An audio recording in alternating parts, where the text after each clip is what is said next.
Okay. Paul, please take it away. Hello. Right, can everybody hear me? Good. Okay, so today I'm going to be talking about augmented reality, a bit in the browser. At first, I'm going to talk a little bit about what augmented reality is and virtuality and all those sort of things, just to give some context, and then I'll show you some actual code on the screen, or I'm not going to actually code it because of the Wi-Fi connections. I've changed things around, so that's all good. So first of all, everybody's heard about augmented reality and virtuality, more about virtuality over the last few years. Lots of people have been talking about that. You've seen lots of things from PlayStation come out with the virtuality helmets and Oculus, with Facebook buying it all up. But over time, I feel that the virtuality has sort of died down a little bit, and augmented reality is becoming more of a mainstream item. You see that all over the place. We'll see some examples of that in a minute. However, we don't really have a delivery mechanism for a really good one. You've got your mobile phones, you can look at stuff, and it's more of a quirky type of thing at the moment. But I think over the next 5 years or so, we're going to see a real explosion of AR and how it's actually used in the workplace and also for entertainment as well. So, three different pieces that you hear every now and then. You've got virtuality, which is where it encloses your entire vision. You're actually inside the environment. It's a computer environment. You can see it. You can't see anything else. Lots of games use it. You can use it for films and those sort of things. Sort of fairly standard. That's been around for absolutely yonks since the I think I saw it in the 90s with the giant headsets they used to wear, and that's sort of gone away now. You've got the smaller ones. Then you've got augmented reality. So in this case, it's an example here of a HUD on the screen. Again, they've been around for quite a while. You've used them for flight simulators and those sort of things, or in actual aircraft. And that's slowly moved from there now into cars, into everyday usage. As I say, you can use them on your phones and those sort of things. And then you've got mixed reality. Now, when I looked around, people sort of interchangeably use mixed reality and augmented reality. I don't think people really know what the difference between it is, and I'm not really sure I know exactly what the difference is, other than it feels a lot like augmented reality, except it's more gamified at times. I think that's what it is really. I think the HoloLens, which we'll look at in a minute, from Microsoft, they definitely talk about mixed reality rather than augmented reality as their item. So some use cases. There's loads of different use cases, so we'll go through a few. But so advertising was one. I'm not really sure, in my heart of hearts, that I'd walk up to a poster on a wall and use my tablet to look at a football boot or anything like that. But you do see a lot of the advertising in magazines. You've seen them. Mini did it a while ago, where you could hold your phone after downloading the app, obviously, and give all the details. Download this app, have a look at it, and it will show you a Mini, and you could turn it around. I don't know what the use base of that is, other than people just interested in possibly looking at augmented reality rather than the actual Minis. It's using a tracker code in this one, but again, I'll talk about that in a little bit. Games. So last year, Pokemon Go was like, I think it was last year, it might have been the year before now. Pokemon Go was this big craze. It was all over the world. Millions and millions of people. Really unexpected, I think, for the Pokemon group, because their servers didn't really cope with it at all. But they slowly scaled up, and lots of people were walking around. In this particular case, it was completely quirky, because I think almost everybody used the app after a little while, switched off the augmented reality bit because it was too slow. And so while it was a good application, it was the first time that we really saw it in mainstream, lots of people knowing about it. It wasn't really used as an augmented reality type piece. There's more games that are coming out now. You see little golf games where you can get your phone and you can play golf, or you can play football, or any of those sort of things, and you can actually move around in the environment and actually walk around objects. So like crazy golf courses is a good example of it, where you can be putting and then you can walk to another bit on the course and play again. Again, it's a bit quirky. You only do it for about 10-15 minutes and then show your friends, because it's really cool, but you never use it again ever. So we talked about this a minute ago. HeadUp Displays, been around for a long time. Used in fighter planes a long time back, I think the 80s, maybe earlier than that. But now you get them in everyday occurrences. Lots of vehicles now, you can get these fitted as standard. You can get little boxes, or you can put your phone on the dashboard and project it up if it's a nighttime type moment. Really, I think they're sort of a bit quirky again. I think it's probably more useful than having to look away to look at your speedometer, or look at the direction you need to go in. it was interestingly incredibly hard to find anything that actually showed anything useful in terms of a head-up display in a car. And I searched through a lot of images to try and find something, and I think it's from Spake actually as well. So we also have other ways of accessing it. So we've got small displays here. So Google Glass was something that came out last year. It's sort of augmented reality. It's additional reality, I guess, in that it can take images and then put them on screen. But better than that was this one, which was again augmenting the details that you had at the time. It doesn't put something on screen. There's not a lot that's doing that. We'll talk about in a minute. But it did actually add a little bit more data on there. So in terms of the recon snow stuff on this one, but they do it for bikes and all those sort of things. You can see how fast you're going. So it's tracking information and adding more information to your environment. But it's not really putting it in front of your eyes, which is what you really think of when you think of the augmented reality.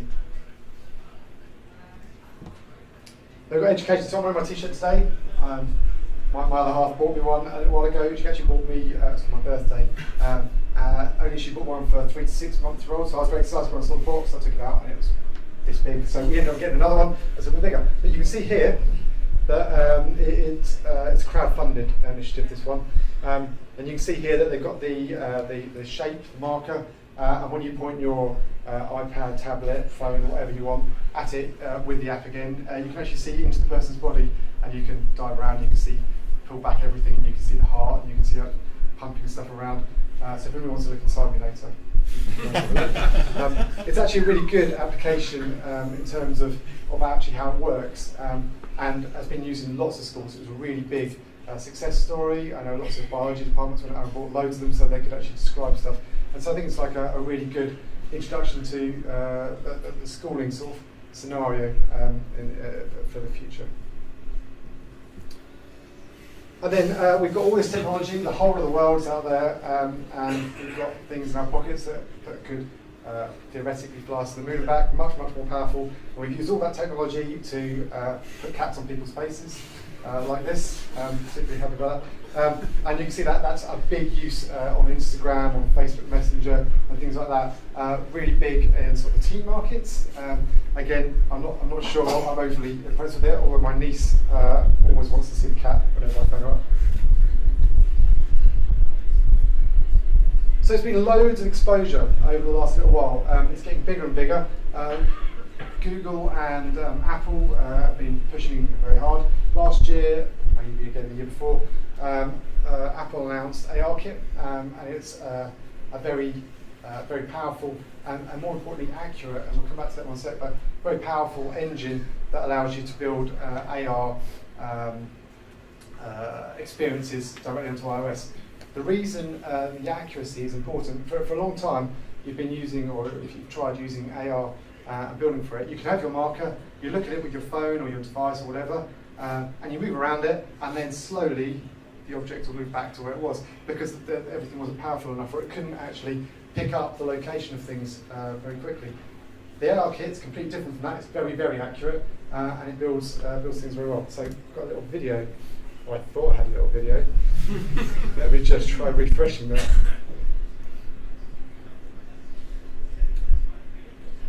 So as of 2 days ago, cutting edge stuff. So you can see, hopefully, at the back you can see, they've actually put, without any marker type stuff, games into it. So the person who actually creates this does some really good experiences and actually creates really engaging experiences. You can see here, you can see here that the AR environment there is either on the desktop, on the street, or anywhere, and the environment is mapped entirely, rather than having a marker, and it just knows where you're going to place things. And in this case, there's actually 2 people playing opposite each other, and you can move around it very close. So that's in a big room. I'm not really sure why they do that, but so it's actually incredibly powerful. This isn't the only thing that they've used ARKit for. They've used it for a number of other pieces, like IKEA built an app where you could actually try out their sofas in your lounge. You could put chairs and pictures and lights and all those sort of things, and it would change the environment. And that's a really powerful thing. That's taking it away from having to go to the shops to see those things and how it's going to look, and making it much more easy for IKEA and other companies now to sell their products directly to the person, knowing exactly what they're going to look like in real time. Very, very clever. Stop that again. So I mentioned earlier, the Microsoft HoloLens. There's lots of news around this. It's interestingly one of the topics that seems to get discussed in how it's not going as well as they possibly would have hoped. So what they've done here is a mixed reality environment, as they call it. In this scene, you've got a TV on the wall that can be dragged around. You can stick it to a wall. You can have it follow you around if you want to watch TV everywhere you go by yourself. You've got recipes, so when you tap on that, and I think the mixed reality side of it comes a bit more about how you interact, and that's one of the big problems we've got at the moment with augmented reality is actually moving and interacting with those environments. But in this case, their demonstration, because I don't think it really works that way, shows when you tap it, it opens up a recipe and you can see what you're going to cook. They've got a to-do list they've stuck to the door of the fridge, which they can make public, so it's not just one person who can see it. Everybody's wearing the giant headset. This is a very small version of it. You can actually see it. And they've got their holiday location. In this particular case, where they're going to go on holiday next week to see what the weather's like. Not sure I'm going to do that. Actually, I'll go back to that. On that, if you get the chance to try it out, you can see on the screens, and they've got these amazing views, and there's got cameras following around and showing them this amazing environment. So you can see in this case, he's looking this way and the camera will be over here showing this amazing environment. When you actually put it on, they've got a little area about this big in the middle of the screen, and it's a massive, massive visor that you're wearing, but you can only see a very small sort of 3 inches by 2 inches type view inside it, and it's more of a laser-driven thing. It does work, but it doesn't feel as impressive as it looks when you actually look at it in this way. But I think actually if they're reaching for the future and actually trying to make something that's going to work in that way, we'll end up getting there, and that's quite exciting. So there's lots of talk about AR glasses coming along. So I said earlier that the delivery mechanism for augmented reality isn't there yet. I don't want to have to get out my phone every time to try and look at something on a screen. That's just not. It's not really going to be mainstream enough. In the future, they've got people that are working on, well, they have worked on the glasses, come back to them in a minute. They've got people working on contact lenses, so you can put it straight in there and you can see that. It's all Wi-Fi driven. Scary stuff. I don't really think I want stuff in my eyes all the time. But they've also got glasses that they've been working on. There's lots of rumours of Apple working on glasses and other companies, but Intel, in this case, which is where this one comes from, is a really good BBC article at the moment. This one here, you wear them. You have to get them fitted, so at the moment they don't just work by just putting on the glasses and everybody can see it. They have to measure the ocular distance to something or other. Anyway, they put it on there and they've got the glasses, and then it'll project, and this sounds bad when you really think about it, a low-level laser directly into your retina. Doesn't sound awesome, but apparently it's really good. In this case, it's actually using much the same as the Google Glass way did, in that they decided they only want small snippets of information. You don't want information in your face all the time, layers and layers and layers. You want to just see a small bit of information that's contextually relevant. Also, they said the control mechanism that they've got at the moment is they just shake their heads to get rid of stuff. So yeah, I'll get twitchy in the future with doing this. I think the Google Glass one, they just tap it or they talk to it, which seems a little bit better, looking a bit strange. So, obviously, when you're actually building any AR application, you need to be able to know where you want to put the AR objects. I mentioned a minute ago that you can do that with the AR kit, and it maps it, I think, by putting dots all over everything in an area. Google did that with their indoor positioning system. I can't remember the acronym they used, but it was essentially this dots, and they measure the distance between everywhere, and they work out where everything is. You move the phone around, it tracks where all those dots would have been, so it can position things accurately. But that's not the way we've all been doing it. So AR markers are something you've seen before. The unique thing about these is they have to be different from every angle.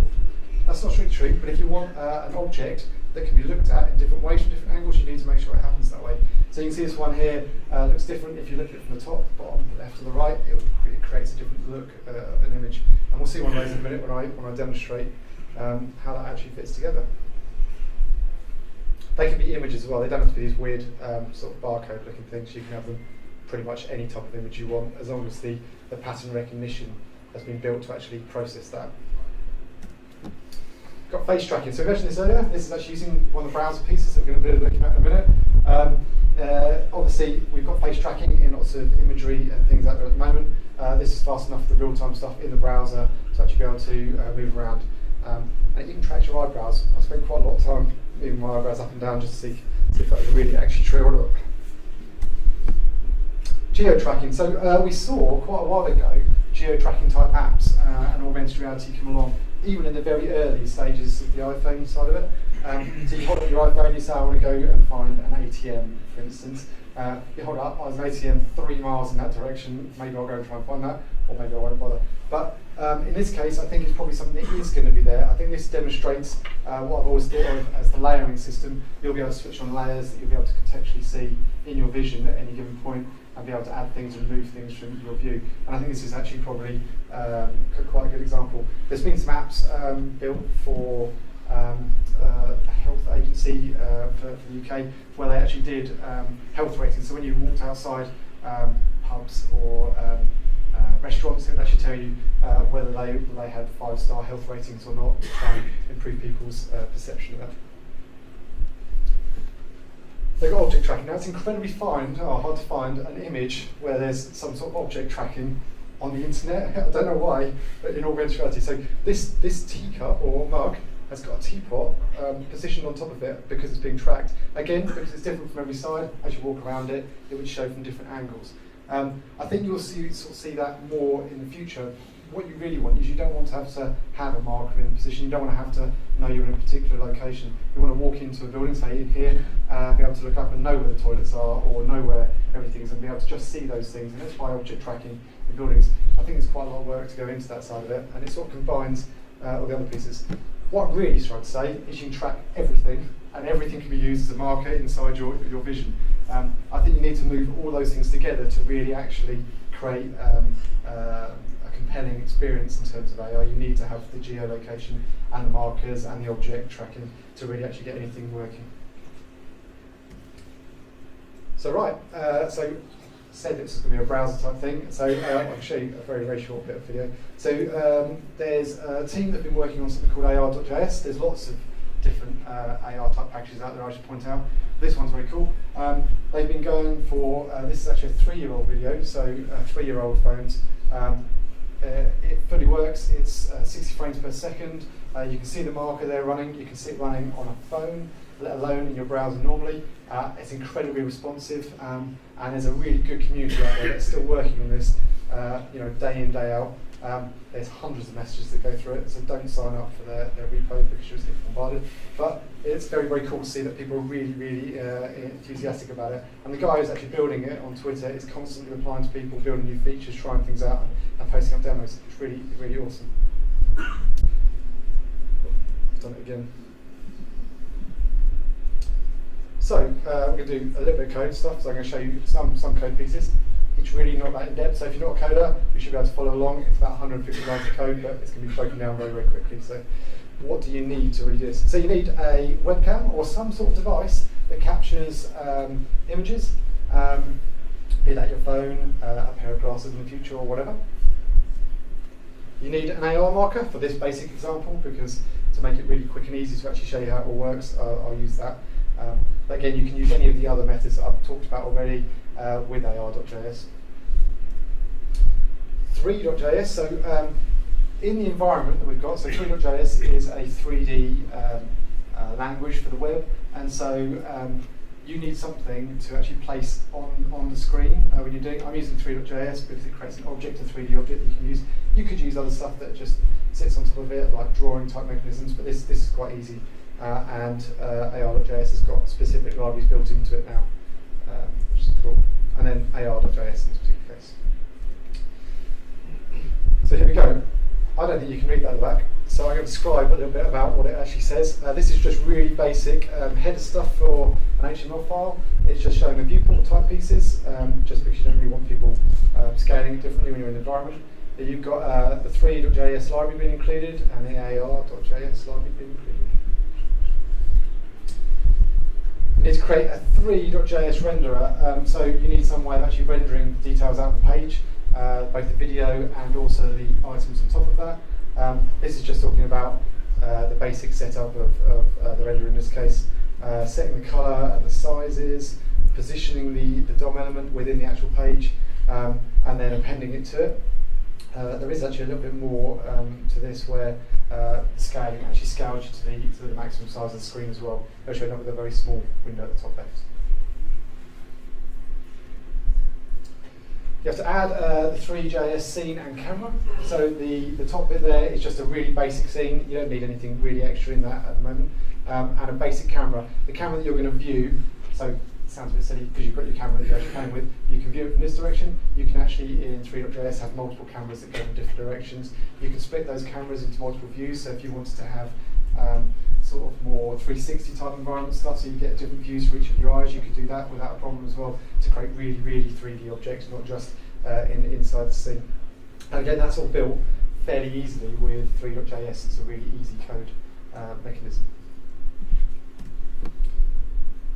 So the cool bit about AI.js is they've, since last year, so since last year when I played around with this, when you had to do it sort of a bit more complexly, they've actually extended AI.js with a 3 extension called AR Toolkit. And in this case, it's picking up on the webcam, which I'll be using in a minute. But you could use, I said, images or embedded video in that. So you could have an image that you just want to actually scan multiple images and try and get some information and pick it up. Or you can use a video that's already been recorded in the past. So for instance, you wanted to play back video from a security system. You could do that and actually see who's arriving, who's going, and track all that information as well. So they've sort of made it fairly flexible again. So then you have to initialize the scene. This line here is just basically you've initialized it and you're projecting it onto the scene, so projecting the 3D object. And then you need to render your elements. This bit is going to be called over and over again. It's going to check whether it can find a marker. So you can see this comment here. It checks whether it can find the marker, and if it can, it then makes the scene visible. So it actually adds the scene to it. Until it finds the marker in the scene, it's disappeared and hidden away. So you need to add the marker controls. So again, it provides this this method called AR marker controls, an AR toolkit, and there's several different types of pattern. You can have object type things. You can have geolocation. In this case, we've used the pattern, and we're using what I call the hero one. So it's an AR marker that's got just it's a big black square. And at the bottom of it, has hero written, so you can see from the different directions. It's only because the pattern's really easy to find. The data from the pattern in the background is sort of a series of quite complex points, but you can get really easy ones, like the one I showed you earlier with the AR marker, with just the blocks. That's a really easy pattern to actually record and map out and put in there. And then finally, as I said, this scene is actually not visible when it first starts. The other bit was inside a method. So we need to create a 3D object. So I've got my marker on the screen. It's suddenly picked it up inside the camera. It's there, it's being shown. And then we want to actually see something on that item. In this case, it's just using a very, very basic 3 cube geometry of 111. So it's just a basic block that sits on top of the item. And it's going to be slightly transparent. The reason why it's transparent is because there's actually another bit, but they have this like twirly torus thing inside it. But I didn't think you needed to really see that to explain what's going on. And then you just position it here where the geometry actually needs to be inside the scene, and the scene's actually added at the location of the marker in this case. And you add the mesh into it, so it builds up the geometry, it adds a material, creates the mesh from the geometry and the material, positions it, and then you add it to the scene that you've already created a moment ago. And then you render the scene. So it just runs through, and every moment as a 3.js thing, it's rendering the scene, checking things that are happening in the background. And then you finally start the animation. So you keep requesting the animation frame. You check when you last did it, when you're next going to do it. This stuff is just like basic in terms of the 3.js stuff. You just use examples, and then it will run the function that we saw earlier that's going to actually check whether the scene now can see the pattern. And then it'll add the actual 3D object to it. I'll just point out all of this code is inside GitHub repo for this talk, so you can just go and grab it later on and you can just play with it. Or it's available in the AR.js piece as well. So here we go. Hopefully it's going to just work straight away.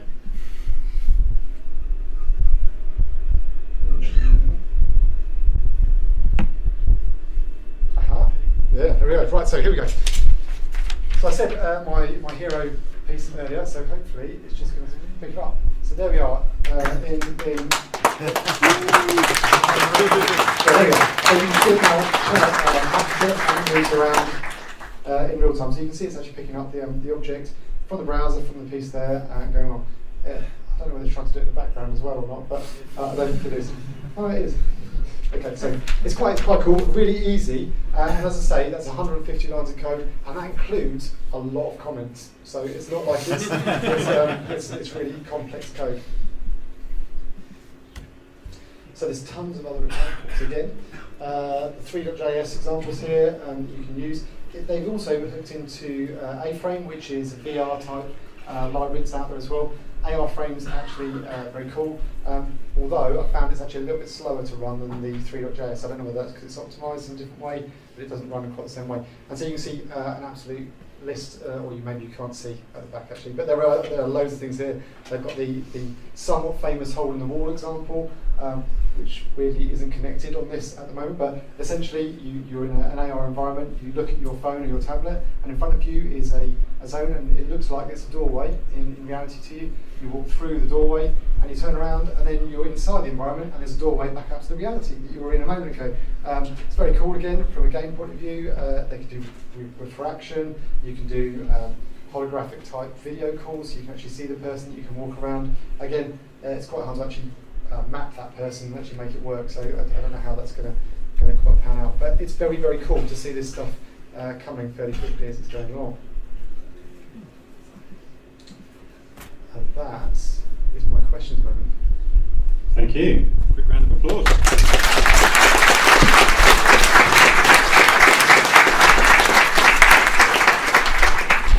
We have a couple of minutes for questions before lunch, so does anyone have anything they'd like to ask? Right at the back there, Anders. Which are you more excited about, AR or VR?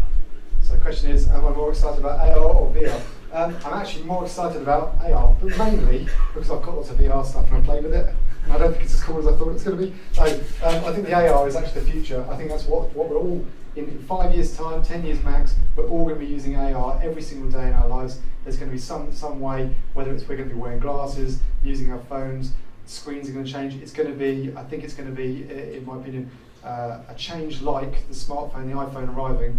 It's going to change everything again. Everything's going to move along to a new level. We're going to be doing things differently. Any more? Yep. Can you do everything that you can do in 3JS with RJS? Are there any limits? So the question is, is AR.js using 3.js to the fullest extent? Yes, I think it is using it to do everything it possibly can. I haven't seen any limitations. I've played with a load of it, and it seems to just all work. 3.js is like incredibly powerful. You can build really good, impressive environments with it. I think you've probably got a limitation on the speed of the camera rendering, picking up of the markers and those sort of things. So you've got like a speed constraint of how fast it's going to process things, but I don't think there's any real slowdown there. 3.js on mobile phones now works incredibly well as well, so it's not really impacting it. So on my phone, I don't really notice a slowdown, whereas a few years, 5 years ago, it was okay, but now it works really, really well. Any more? Hello? God, Anders is desperate to win this Amazon Echo, aren't you? Go on. Is there a way of including an app to just Can you work with multiple? Hold on a sec, Anders. Hold on 1 sec. One question here, so we got another second. is there a way of including it within apps, so in sort of Android or iOS apps? So yes, good question. So the question was, can you use AR.js in apps, so on iOS or on Android? So the answer is yes, you can have a web view within it, as long as you can get the access to the camera, which you can for definite on Android, and you can mostly do it on iOS, depending on how you actually get it set up. As long as you can get access to the camera, then yeah, you can actually absolutely build it. Anders. Sorry. Can you have multiple AR markers to improve the quality where it's tracking? Yeah, so one of the you can absolutely have multiple AR markers. One of the demos on that page, if you go and have a look at it later, is you can have multiple 2 different markers and it measures distances between things. So it's pretty accurate in terms of this type of stuff. The IR kit last year, when they brought it out from Apple, there was a lot made out that it was so accurate, but the AR.js stuff is pretty accurate as well. So yeah, you can have multiple locations, multiple things happening, tracking even between geolocation items and your markers as well. So you can do all that sort of stuff at the same time. Go on, Frank. So the AR marker stuff that you showed there had all been kind of pre-canned and pre-produced. So does it is there much processing involved, or could you just take a photo of some real world thing and then treat that as an AR marker? So you can do that. The question was, can you absolutely- use yeah, any random photo as an AR marker? Yeah. So yeah, you can. You can use any photo, object, etc. In the case of this one, it's because I've actually created the pattern. So you saw in the code there when I showed you the hero.pat. It's because I've actually got the code in the background, so it can instantly recognise it. You could encode anything to actually be recognisable in that way. It just has to be loaded into memory, so it knows what to look out for. Okay, thank you, Paul. I think we're about ready for lunch. I don't know if it's been put out yet or not, but it will be shortly. We've been told we're not allowed to have a kick around today on the pitch, but hopefully the bar will open and we can have a bit more of a networking session and some food. So thank you, Paul. Thank you. Round of applause.